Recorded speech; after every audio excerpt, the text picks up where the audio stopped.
महाराष्ट्रातील ऊस उत्पादक शेतकरी आणि साखर उद्योगासाठी महत्त्वाचा आंतरराष्ट्रीय अभ्यास दौरा तयार झाला आहे. वसंतदादा शुगर इन्स्टिट्यूट पुणे येथील प्रतिनिधी मंडळ 26 एप्रिल ते 8 मे 2026 दरम्यान ऑस्ट्रेलियातील शुगर रिसर्च ऑस्ट्रेलिया या अग्रगण्य संशोधन संस्थेला भेट देणार आहे. या शिष्टमंडळात बाळासाहेब थोरात, राजेश टोपे आणि तज्ज्ञ शास्त्रज्ञांचा समावेश आहे. या दौऱ्यात सुधारित ऊस वाण, साखर उतारा वाढविण्याच्या पद्धती, स्पीड ब्रीडिंग, हवामान बदलास प्रतिकार करणाऱ्या जाती, कीड व रोग व्यवस्थापन आणि आधुनिक शेती तंत्रज्ञानावर चर्चा होणार आहे. तसेच मिलिंग व प्रोसेसिंग तंत्रज्ञानातील सुधारणा यावरही भर दिला जाणार आहे.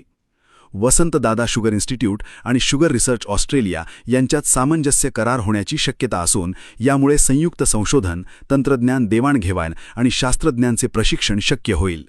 या सहकार्यामुळे शेतकऱ्यांचे उत्पन्न वाढून साखर उद्योग अधिक सक्षम आणि स्पर्धात्मक होण्यास मदत होणार आहे.